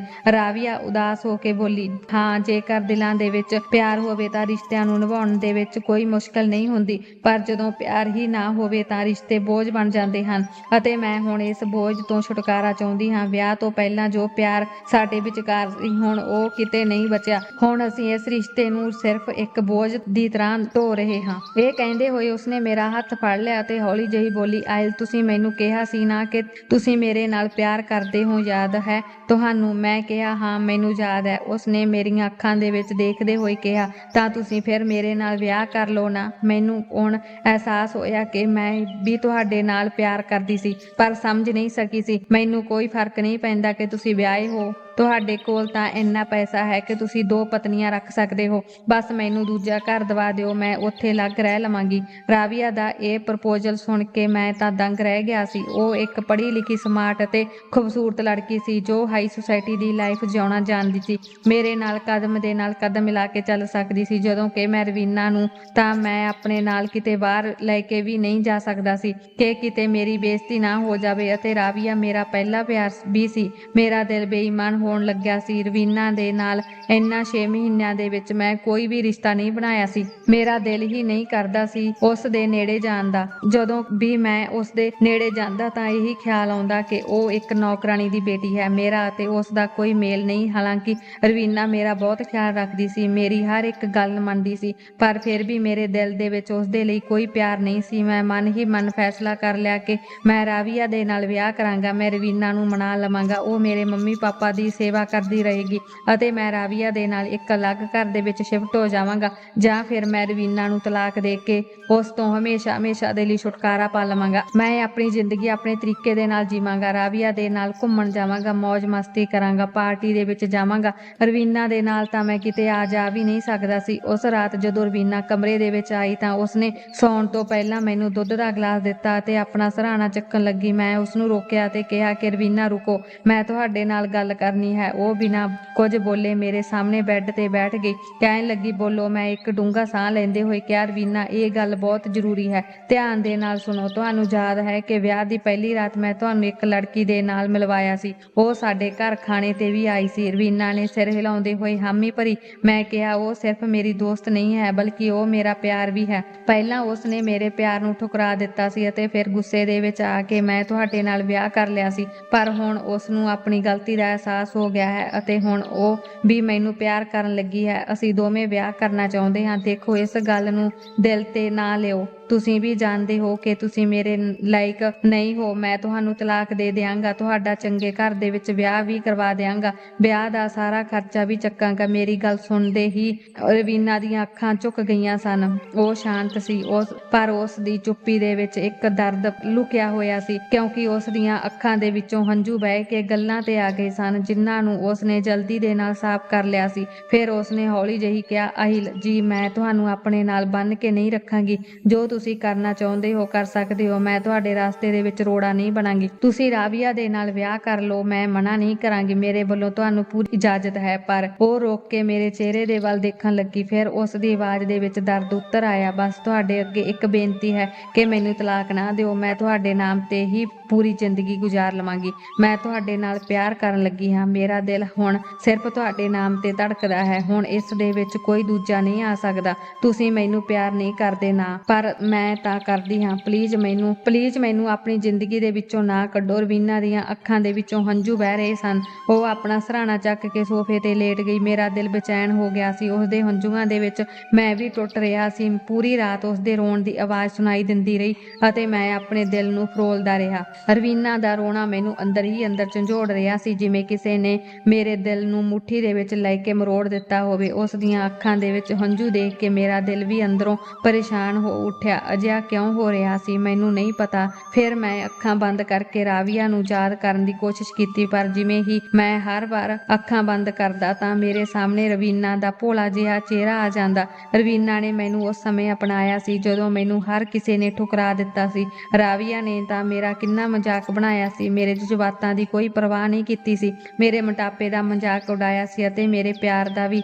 ਅਤੇ ਅੱਜ ਜਦੋਂ ਮੈਂ ਹੈਂਡਸਮ ਸੀ, ਖੂਬਸੂਰਤ ਸੀ ਅਤੇ ਪੈਸੇ ਦੀ ਕੋਈ ਕਮੀ ਨਹੀਂ ਸੀ, ਤਾਂ ਰਾਵੀਆ ਨੂੰ ਮੇਰਾ ਖਿਆਲ ਆਇਆ।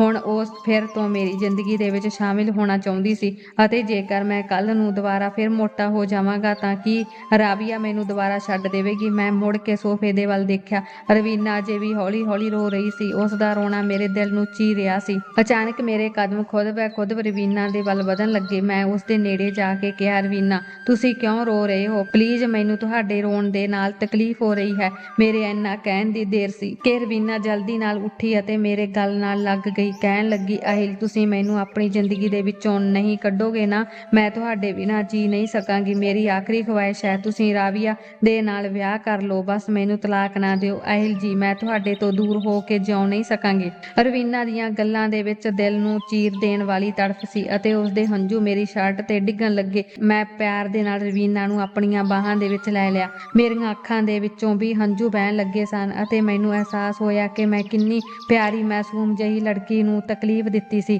ਪਿਛਲੇ 6 ਮਹੀਨਿਆਂ ਤੋਂ ਉਹ ਮੇਰੇ ਪਿਆਰ ਨੂੰ ਹਾਸਿਲ ਕਰਨ ਦੇ ਇੰਤਜ਼ਾਰ ਦੇ ਵਿੱਚ ਸੀ ਅਤੇ ਅੱਜ ਮੈਂ ਉਸਦੇ ਸਾਰੇ ਸੁਪਨੇ ਤੋੜ ਦਿੱਤੇ ਸਨ। ਰਵੀਨਾ ਮੈਨੂੰ ਆਪਣੇ ਦਿਲ ਦੇ ਬਹੁਤ ਜ਼ਿਆਦਾ ਨੇੜੇ ਲੱਗੀ। ਮੈਂ ਕਿਹਾ, ਰਵੀਨਾ, ਮੈਂ ਬੇਵਕੂਫ ਸੀ ਜੋ ਤੁਹਾਡੇ ਪਿਆਰ ਤੋਂ ਭੱਜ ਰਿਹਾ ਸੀ ਤੇ ਇੱਕ ਪਛਤਾਵੇ ਦੇ ਪਿੱਛੇ ਭੱਜ ਰਿਹਾ ਸੀ। ਮੇਰਾ ਸੱਚਾ ਅਤੇ ਅਸਲ ਪਿਆਰ ਤਾਂ ਤੁਸੀਂ ਹੀ ਹੋ। ਅੱਜ ਮੈਨੂੰ ਇਹ ਅਹਿਸਾਸ ਹੋ ਗਿਆ ਹੈ। ਇਹ ਕਹਿ ਕੇ ਮੈਂ ਰਵੀਨਾ ਦੇ ਮੱਥੇ ਨੂੰ ਚੁੰਮ ਲਿਆ ਸੀ, ਉਸ ਨੂੰ ਆਪਣੇ ਪਿਆਰ ਦੀ ਪਹਿਲੀ ਨਿਸ਼ਾਨੀ ਦਿੱਤੀ ਸੀ। ਮੇਰੀ ਗੱਲ ਸੁਣਦੇ ਹੀ ਰਵੀਨਾ ਦੇ ਚਿਹਰੇ ਤੇ ਖੁਸ਼ੀ ਦਿਖਣ ਲੱਗੀ। ਉਸ ਰਾਤ ਮੈਂ ਉਸ ਨੂੰ ਉਸ ਦੇ ਹੱਕ ਦਾ ਪਿਆਰ ਦਿੱਤਾ, ਉਸ ਨੂੰ ਆਪਣੀਆਂ ਬਾਹਾਂ ਦੇ ਵਿੱਚ ਲੈ ਲਿਆ। ਜਦੋਂ ਮੈਂ ਉਸ ਨੂੰ ਆਪਣੀਆਂ ਬਾਹਾਂ ਦੇ ਵਿੱਚ ਲੈ ਕੇ ਬੈੱਡ ਤੱਕ ਲੈ ਆਇਆ ਸੀ ਤਾਂ ਮੈਨੂੰ ਪਤਾ ਲੱਗਿਆ ਕਿ ਜ਼ਿੰਦਗੀ ਕਿੰਨੀ ਖੂਬਸੂਰਤ ਹੈ। ਰਾਵੀਆ ਦਾ ਖਿਆਲ ਹੁਣ ਮੇਰੇ ਦਿਲ ਦੇ ਵਿੱਚ ਕਿਤੇ ਵੀ ਨਹੀਂ ਸੀ। ਅਗਲੇ ਹੀ ਦਿਨ ਮੈਂ ਰਾਵੀਆ ਨੂੰ ਵਿਆਹ ਦੇ ਲਈ ਮਨਾ ਕਰ ਦਿੱਤਾ। ਹਾਲਾਂਕਿ ਉਸਨੇ ਮੈਨੂੰ ਵਿਆਹ ਦੇ ਲਈ ਮਨਾਉਣ ਦੀ ਹਰ ਇੱਕ ਕੋਸ਼ਿਸ਼ ਕੀਤੀ, ਪਰ ਹੁਣ ਮੇਰੇ ਦਿਲ ਅਤੇ ਦਿਮਾਗ ਤੇ ਸਿਰਫ ਰਵੀਨਾ ਦਾ ਕਬਜ਼ਾ ਸੀ। ਰਵੀਨਾ ਨੇ ਮੇਰੀ ਮਾਂ ਅਤੇ ਭੈਣ ਦਾ ਦਿਲ ਤਾਂ ਪਹਿਲਾਂ ਹੀ ਜਿੱਤ ਲਿਆ ਸੀ, ਹੁਣ ਉਸਨੇ ਮੇਰਾ ਦਿਲ ਵੀ ਜਿੱਤ ਲਿਆ ਸੀ। 1 ਸਾਲ ਦੇ ਵਿੱਚ ਰਵੀਨਾ ਇੰਗਲਿਸ਼ ਬੋਲਣਾ ਅਤੇ ਪੜ੍ਹਨਾ ਸਿੱਖ ਗਈ ਸੀ ਅਤੇ ਸਾਡੀ ਸੁਸਾਇਟੀ ਦੇ ਸਾਰੇ ਤੌਰ ਤਰੀਕੇ ਵੀ ਸਿੱਖ ਲਏ ਸਨ। ਹੁਣ ਮੈਨੂੰ ਰਵੀਨਾ ਤੋਂ ਕੋਈ ਸ਼ਿਕਾਇਤ ਨਹੀਂ ਸੀ, ਬਲਕਿ ਮੈਂ ਰਵੀਨਾ ਦੇ ਨਾਲ ਇੱਕ ਖੁਸ਼ਹਾਲ ਜ਼ਿੰਦਗੀ ਜਿਉਣ ਲੱਗਿਆ ਸੀ। ਤਾਂ ਦੋਸਤੋ, ਅੱਜ ਦੀ ਸਾਡੀ ਇਹ ਕਹਾਣੀ ਸੀ। ਤੁਹਾਨੂੰ ਇਹ ਕਿਵੇਂ ਲੱਗੀ? ਜੇਕਰ ਕਹਾਣੀ ਚੰਗੀ ਲੱਗੀ ਤਾਂ ਵੀਡੀਓ ਨੂੰ ਲਾਈਕ ਕਰਿਓ। ਜੇਕਰ ਚੈਨਲ ਤੇ ਨਵੇਂ ਹੋ ਤਾਂ ਚੈਨਲ ਨੂੰ ਸਬਸਕ੍ਰਾਈਬ ਕਰਿਓ। ਕਹਾਣੀ ਨੂੰ ਅੰਤ ਤੱਕ ਸੁਣਨ ਲਈ ਤੁਹਾਡਾ ਬਹੁਤ ਬਹੁਤ ਧੰਨਵਾਦ।